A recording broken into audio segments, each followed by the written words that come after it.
Boa tarde, meu irmão. Prazer estar aqui com você para estudar mais um pouco da palavra do Senhor. E hoje vamos dar continuidade ao nosso estudo sobre bibliologia e estamos tratando sobre o tema revelação. Na live passada, vimos sobre a revelação de Deus através da criação. E essa revelação, essa mensagem que Deus transmite através da criação, ela é insuficiente para trazer salvação. Ninguém é salvo através da mensagem da criação. Só que o homem se torna responsável e indesculpável perante Deus através da mensagem da criação. Ninguém poderá chegar diante do grande trono branco, do juízo de Deus e falar: olha, eu vivi lá na terra e nunca ouvi falar do Senhor. Nenhum missionário chegou até mim. A Bíblia não foi traduzida na minha língua. Ninguém vai poder dizer isso. Sabe por quê? Porque a criação revela que existe um Deus criador. E isso torna os homens indesculpáveis. Então você pode ler isso em Atos capítulo 14. Você também pode ler isso em Romanos capítulo 1, versículo 20. E também Salmos capítulo 19, do versículo 1 até o versículo 4. Esses versículos nos deixam bem claro para nós que a mensagem da criação deixa um homem indesculpável perante Deus. Mas hoje, nessa live aqui, nós estudaremos sobre a revelação através das Escrituras. Já que a mensagem da criação, ela não pode salvar, ela é insuficiente para salvar, Deus então trouxe a mensagem, a revelação através das Escrituras. E é dentro dela que nós encontramos a salvação. Isso é interessante você saber. Alguém só pode ser salvo quando conhecer a mensagem que as Escrituras estão nos revelando. Gostaria de ler um texto muito famoso, muito conhecido, talvez você tenha até decorado esse versículo, que é Hebreus capítulo 1, versículo 1 e o versículo 2. O que diz esse texto aqui? Muito interessante nessa matéria de bibliologia. Fala assim: havendo Deus outrora falado muitas vezes e de muitas maneiras aos pais pelos profetas, nestes últimos dias nos falou pelo Filho, a quem constituiu herdeiro de todas as coisas, pelo qual também fez o universo. Olha só o que esse versículo está dizendo. Antigamente, Deus falava de muitas e muitas e muitas maneiras para o seu povo, para a nação de Israel ou para qualquer outra pessoa. Mas nesses últimos dias, ele já não fala dessas maneiras. Como que ele fala agora? Ele fala através do Filho. Vamos lembrar aqui quais são ou quais foram as maneiras que Deus se revelou para o seu povo, quais os meios de comunicação que Deus usou para trazer a sua mensagem para o povo. Você pode lembrar que em algumas situações Deus usou a sua voz audível para se comunicar com alguém. Por exemplo, quando Deus chama Abraão: sai da sua terra, da tua parentela, Abraão, ele ouviu a voz de Deus. Quando Deus se comunicava com Adão, lá no Jardim do Éden, Adão e Eva ouviam a voz de Deus passeando pelo jardim. Então, em muitas e muitas ocasiões, na Bíblia, você pode lembrar de muitos trechos assim, Deus se comunicou com o homem através da voz audível. As pessoas ouviam Deus falando. Essa é uma maneira que Deus trouxe a sua mensagem para o povo. Uma outra maneira foi através de sonhos. Então você pode lembrar em várias situações que Deus se comunicava com as pessoas através de sonho. Lembra com Jacó? Jacó, fugindo de seu irmão Esaú, ele se deitou ali no caminho da sua fuga, pegou aquela pedra, fez de travesseiro e ele teve um sonho. Deus estava falando com ele através daquele sonho, a qual ele sonhou uma escada que ligava o céu e a terra. E Deus se comunicando com ele através do sonho. Você pode lembrar de José também. Lembra José e Maria no nascimento de Jesus Cristo? O anjo ali se comunicou com José através do sonho que José teve. Então, Deus também, antigamente, falava ao povo ou às pessoas através de sonhos. É uma maneira que Deus usava para se comunicar. Depois também Deus se comunicava através dos profetas. Ele levantava pessoas, profetas, que eram ali arautos, Eram ali pessoas que estavam representando a Deus. E eles sempre diziam: assim disse Deus. E eles transmitiam então a mensagem do Senhor. Então Deus também usava profetas. Quais outras maneiras? Deus também se comunicou com a humanidade através de anjos. Lembra do livro de Daniel? Então ali nós temos o anjo Gabriel trazendo a mensagem apocalíptica, né? A mensagem escatológica para Daniel. Ele teve toda aquela revelação a respeito do futuro. Lembra ali de José e Maria? O anjo também apareceu trazendo a mensagem para eles. Lembra ali na ressurreição de Jesus Cristo? Alguns anjos apareceram ali trazendo a mensagem para aquelas mulheres que foram em busca do corpo de Jesus. Muitas e muitas ocasiões, Deus também usou anjos para trazer a comunicação daquilo que Deus queria transmitir para a humanidade. Outra maneira que Deus usou também foram animais. Deus também usou animais. Um caso muito famoso é o caso de Balaão, que a jumenta, né, refreou a loucura do profeta, falando com ele. Então, Deus também usou até animais na história para trazer a sua mensagem. Deus também usava sorte. Então, Deus usava esse meio. Lembra em algumas ocasiões que Deus usava sorte? Por exemplo, quando Jonas estava fugindo de Deus e ele entrou naquele navio para fugir para Tarsis, para não fazer a vontade de Deus, para não pregar o evangelho para as pessoas de Nínive, o que aconteceu? Deus fez levantar-se um grande temporal, uma grande tempestade, um grande vendaval, e as pessoas naquele navio, os marinheiros, começaram a ficar com medo. E eles clamaram aos seus deuses, mas nada adiantava. Então o que eles fizeram? Os nossos deuses são insuficientes. Vamos jogar sorte aqui, porque essa tempestade, nós estamos percebendo que ela não é comum.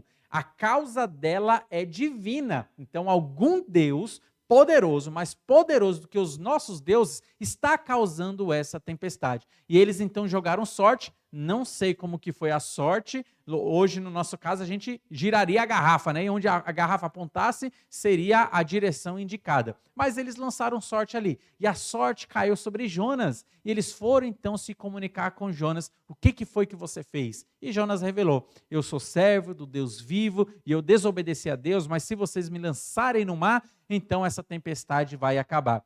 Como que Deus se comunicou com aqueles homens? Através da sorte. Eles jogaram sorte e Deus direcionou os pauzinhos para indicar a mensagem dele, dizendo que Jonas era a causa da tempestade. Uma outra ocasião que o povo também de Deus usou sorte para saber qual é a vontade do Senhor? Lembra quando Judas, ele então saiu do colégio apostólico, porque ele se matou, então foram escolher outros ali para colocarem no lugar de Judas, para que o número dos apóstolos ficasse completo, sendo 12. Escolheram ali Matias, mais um outro ali, e pensaram, quais desses dois nós vamos escolher? O que eles fizeram? Jogaram sorte, e a sorte caiu sobre Matias, e Matias assumiu o colégio apostólico. Deus direcionou os pauzinhos para escolher a pessoa que Deus queria que fosse Matias. E às vezes a gente fica pensando, mas esse meio que os apóstolos usaram não era um meio correto, eles deviam orar e esperar a voz de Deus vir. Não, meus irmãos, aquele meio que eles usaram foi o meio correto, lançando sorte, porque Deus antigamente se comunicava assim também, através da sorte. Olha só esse versículo, como é muito interessante. Provérbios, capítulo 16, vai nos deixar claro que Deus ele usava o meio da sorte para se comunicar. Provérbios capítulo 16, versículo 33, diz assim: a sorte se lança no regaço, o regaço é o colo, a sorte se lança no colo, mas do Senhor procede toda a decisão. Então note que antigamente Deus falava com as pessoas através da sorte. Então as pessoas se submetiam a Deus e para saber a vontade de Deus, eles lançavam sorte. E Deus então direcionava os pauzinhos, direcionava ali o giro da garrafa para saber qual decisão a pessoa deveria tomar. Deus revelava a sua vontade através da sorte. E esse versículo aqui de Provérbios 16, 33 está nas Escrituras. E se está na nossa Bíblia, é palavra do Senhor. Deus usava a sorte para se comunicar antigamente com o seu povo. Hoje em dia, não mais. Mas antigamente, ele usava também esse meio e esse método.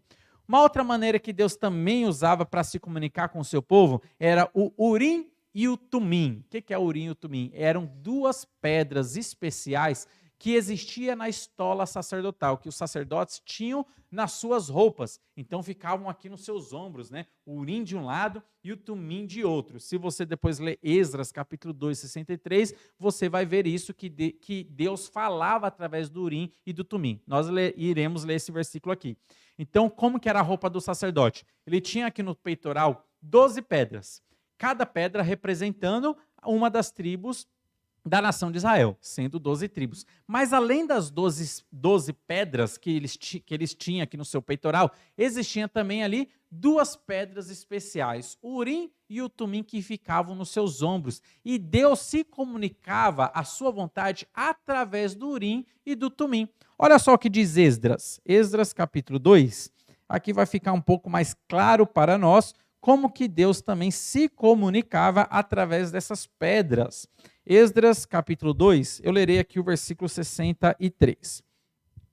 Eu vou ler o 61, a partir do 61, para ficar mais fácil. Diz assim: também dos filhos dos sacerdotes, os filhos de Rabias, os filhos de Cós, os filhos de Barzilai, que se casara com uma das filhas de Barzilai, o Gileadita, e que foi chamado do nome dele. Estes procuraram o seu registro nos livros genealógicos, porém o não acharam, pelo que foram tidos por imundos para o sacerdócio. O governador lhes disse que não comesse das coisas sagradas até que se levantasse um sacerdote com urim e tumim. O que aconteceu nessa ocasião aqui? Esdras, ele é pós-babilônico. O povo voltou do cativeiro babilônico e estava se instalando em Jerusalém.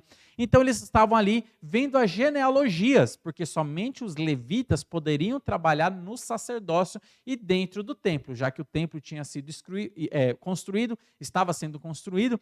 Então eles estavam trabalhando na genealogia para ver quem era levita e quem não era levita. Mas algumas pessoas chegaram lá dizendo: olha, nós somos levitas. Só que ao olhar a genealogia, não se conseguiu achar que eles faziam parte, então, do grupo dos levitas. Então, o que eles fizeram? Olha, nós temos que considerar vocês imundos, vocês são inapropriados para servir no sacerdócio. E vocês também não podem comer as coisas, os alimentos sacerdotais, aquilo que é destinado ao sacerdote. Então, o que nós vamos fazer? Vocês ficam aí de canto, de stand-by, já que vocês estão dizendo que são levitas, só que nós não estamos conseguindo provar que realmente vocês são.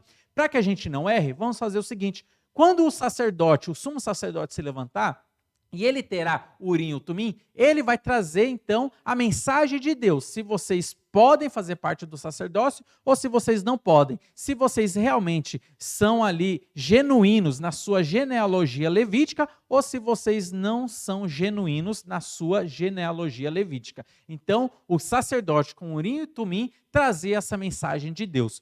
Nós não temos na Bíblia revelado como que Deus manifestava a sua vontade através das pedras. Alguns comentaristas acreditam que uma delas brilhava para sim e outra brilhava para não. Então, quando Deus queria dizer sim para uma ocasião, pá, uma brilhava. Quando ele queria dizer não, pum, a outra brilhava. Então, alguns comentaristas acreditam que seja dessa maneira, mas a Bíblia não nos revela como Deus trazia a sua vontade através do urim e tumim. Mas o que a Bíblia deixa claro para a gente é que ele também trazia a sua vontade através do urim e do tumim. Então, nós temos essas maneiras como Deus se revelava antigamente. Mas eu gostaria que você voltasse a sua atenção para aquele texto inicial que nós lemos em Hebreus, capítulo 1, versículo 1 e 2, que diz lá que Deus antigamente falava com os pais por meio dos profetas, né? Ou seja, Deus falava de muitas maneiras antigamente. Só que hoje, nesses últimos dias, ele nos fala pelo Filho. É somente através de Jesus Cristo que ele nos fala hoje. E onde você pode encontrar Jesus Cristo? É através das Escrituras. Lembra aquele texto muito famoso, João capítulo 5, versículo 39, que Jesus diz o seguinte: examinais as Escrituras, porque vós cuidais ter nelas a vida eterna, e são elas que testificam de mim. Deus nos fala pelo Filho. E onde nós encontramos o Filho? Através das Escrituras. Meu irmão, hoje em dia, Deus só fala conosco através das Escrituras. Ele não vai trazer uma revelação extra. Ele não vai ficar mandando anjos para trazer outro tipo de revelação. Ele não vai ficar falando com você através de sonhos, através de visões, através de êxtase. para trazer para você uma outra revelação. O que foi escrito para nós é suficiente e essa é a mensagem de Deus.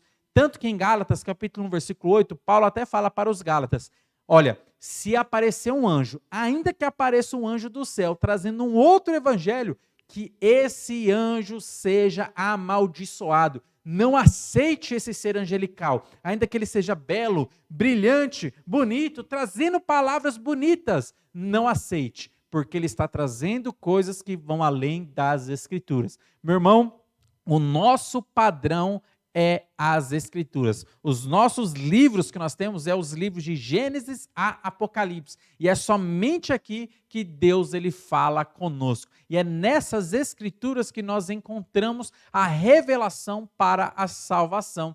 Então aqui nós temos como Deus se revelou à humanidade a partir de então, através das Escrituras. Então nós temos dois tipos de revelação de Deus. A revelação pela criação, que a criação está mostrando para todo mundo que existe um Deus criador. Todo dia essa mensagem está mostrando que existe Deus. Só que essa mensagem da criação é insuficiente para salvar. Então, o que Deus ele fez também para nós? A sua mensagem escrita. E é através dessa mensagem que nós encontramos a salvação. Se a mensagem da criação traz condenação, a mensagem da criação possibilita para você a salvação, caso você aceite a Jesus Cristo como Senhor e Salvador da sua vida. Meus irmãos, mais uma vez espero que esse tema tenha ficado claro para você. Então estudamos aqui sobre revelação e vamos continuar nas próximas lives sobre o tema de bibliologia. Vamos estudar sobre inspiração, vamos estudar sobre iluminação. Então temos aí alguma caminhada ainda para trilhar. Mas caso tenha ficado ainda alguma dúvida para você sobre esse tema de revelação, você então pode escrever aí nos comentários que vamos procurar responder em outras oportunidades. Que Deus abençoe grandemente a sua vida e a vida de sua família.